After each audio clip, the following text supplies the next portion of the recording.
What's up, you guys? It's junior bodybuilder, junior powerlifter Brandon Kibler, an athletic extreme sponsored athlete. And actually in this video I kind of wanted to go over that on how to get sponsored. Ever since I posted my supersize review, my Jello pre-workout video, and pictures on Instagram, pictures on Facebook, I've gotten comments, approached by people on like, Brandon, how do I get sponsored? How do you get sponsored? And how do you go about getting sponsored? So in this video I kind of hope to shed my 2 cents on that, and what I think I've done to get where I am, what I know other people have, and actually directs information from companies where I've emailed them going, what is it you guys are looking for? Companies that have approached me, I've asked them, like, what is it that I have that you guys are interested in? So in this video I hope to help people out on that point on how to get sponsored. So if you're going about trying to get sponsored, I hope this video helps. First huge thing your parents have told you since you were 5. Your first impression. And the reason I'm going about this first off is just because it's that big. It's the first thing that comes about. When you're applying for a supplement contract, do not come off like an egotistical asshole. Simple as that. My boss has vented to us athletes going like, there's this guy, he was an excellent athlete, but he was rude, he thought the world of himself, he was selfish, and just came off that way in his first email. He was shut down on his first email just because he was an egotistical asshole. Don't do that. When remember, emails, it's your first impression. It's just like going up to somebody, shaking your hand, and saying, hey, I'm Brandon Kibler, ... Your first impression is huge, so don't be an egotistical asshole saying, I'm God's gift to the world, help me out. Because I'm going to be the best thing you've ever signed. And you know, you may be. But don't come off that way. That's first thing. Your first impression is everything. Next, a lot of people that have come up to me have been asking, you know, Brandon, how to go get sponsored, and I'll ask them like, all right, what is it that you do? And some of them will just say, I lift weights. Okay, I'm not going to say it's necessary, but it helps to compete in what you are trying to pursue. If you're trying to get in the supplement industry and be sponsored by a supplement company, it would help to be active in the sport that they represent. They represent strongman, fitness, figure, bodybuilding, powerlifting. It would help to be active in that industry. Just like if you were going about getting a company that's heavy in wakeboarding, it would help to be a wakeboarder. A company that's all about just top-notch fashion, it would help to be involved in the fashion industry and, you know, be good looking. So it helps to compete. I'm not going to say it's necessary, because I know guys that are cops that are sponsored by supplement companies just because that's the demographic that they're looking for. But it does help to be active in the sport you're looking for or looking to be sponsored for. They can't say they sponsor you for bodybuilding if you aren't a bodybuilder, if you don't compete in the sport. So it helps to compete. Next thing is location. A lot of companies actually will turn you down because they're not looking for people in that area. So it's no hurt on you. I mean, if a company turns you down, ask them, hey, why not? And a lot of reasons may be, sorry sir, we're not looking for people in that area right now, we already have plenty. And that's not to hurt you or anything at all. I mean, if you have the capability to move to another place to represent the said company you want, more power to you. But I know 17-year-olds that compete in bodybuilding that have been turned down because they don't live in the area that company is looking and they can't move. So don't be upset if that's the reason you get turned down. Location is everything, and eventually they'll probably be looking back in your area. So approach your company, stay in touch with them, network. Key to anything is networking yourself in any business. So network yourself. Again, location is big. That may be one reason you get turned down, but if they're not looking for people in that area, they're not looking for people in that area. Simple as that. And I have bullets on my computer right now, so I just keep looking over there. So that's why my eyes are drifting downward. Next thing, marketability. Marketability is huge, and in many senses. One, they want you to be able to market them, but when they're looking at you, a lot of people, when you're filling out the applications, they put, are you active in social media? And in our generation, social media is huge. It's huge. Are you active on Facebook? Are you active on Instagram? Are you active on Twitter? How many followers do you have? And they ask you that because social media is free. So if you can post on Facebook twice a week, saying, hey, there's a giveaway going on, that's free marketing. They don't have to put that in a magazine. They don't have to pay for that. They don't have to pay for an ad on their website.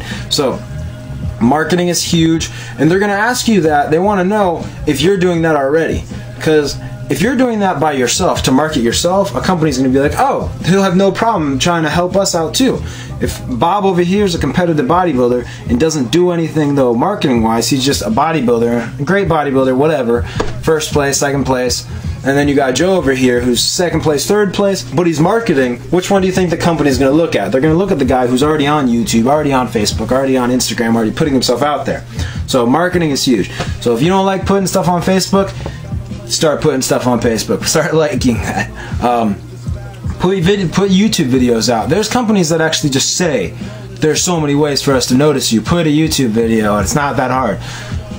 But there's companies that will bluntly say that. I remember getting an email from Gaspari Nutrition. They sponsored I think they sponsored the bodybuilding show I was in, and they put out a video saying, with Rich Gaspari putting out saying how to go about getting sponsored, and he bluntly said, hey, put out YouTube videos, make a Facebook with an athlete page, get us to notice you. The more things you have out there, the faster you're going to get noticed.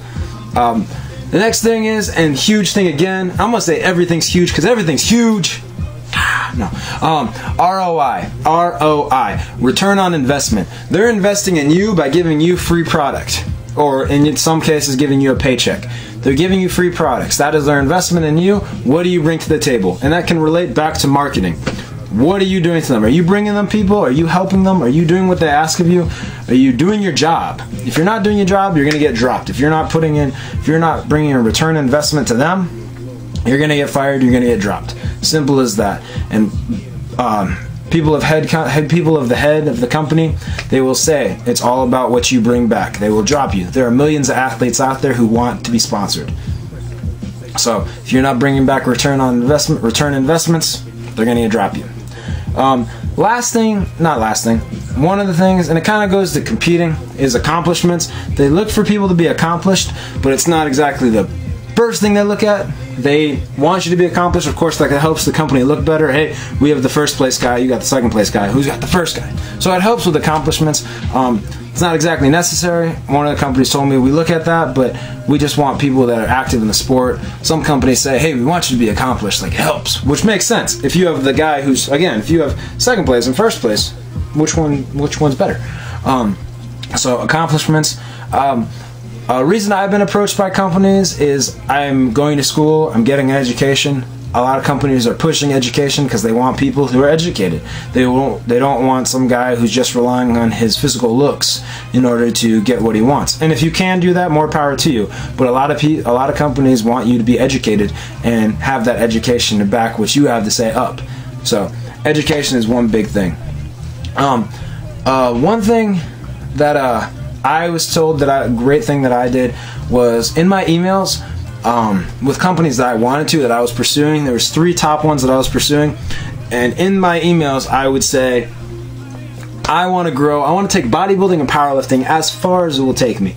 Once I'm done, that's fine. If my body gives out and says you're done, you're no longer going to be squatting 500, 600 pounds, you're done, that's fine, but I want to take it as far as possible. I want to grow into the sport as much as I can, and I want to do that with that company. I want to grow with the company. Athletic Extreme it's a great company, but it is a smaller company, and I want to help it grow. I want to help it become one of the biggest companies out there.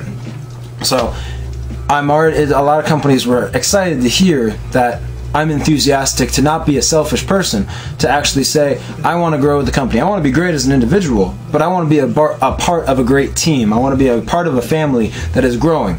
So that's one thing I did. I guess you try that out.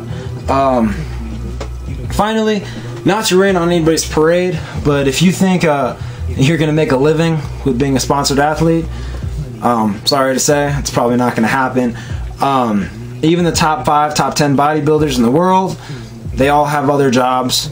Some of them can make a living off their sponsorships, but even look at like Jay Cutler, go look him up on Google. He's got tons of businesses that he has. He's got Cutler Athletics. Phil Heath, #1 bodybuilder in the world, has his own clothing line. Branch Warren, one of the top bodybuilders in the world, owns his own freight company, I think, something like that. But you just gotta remember, don't try to think this is the end-all be-all for the rest of your life. It's great to be sponsored. I'm happy to say I'm sponsored by a great company. I love the products. But I know it's not my end-all be-all. I'm still in school. I'm still pursuing what I want for the rest of my life. And if that is bodybuilding and powerlifting, thank you to whatever blessed me with that ability. I feel I can take it very far, but I'm not relying on it to make my living. So I hope that helps. First impressions are everything. It helps to compete. Location, don't get hurt if they turn you down because of that. Keep pursuing. Marketability, ROI, it helps to be accomplished. Stay educated, go to school. What do you bring to the table? Don't think sponsorships are the key to a happy life. So, Brandon Kibler, junior bodybuilder, junior powerlifter. Have a good night, you guys.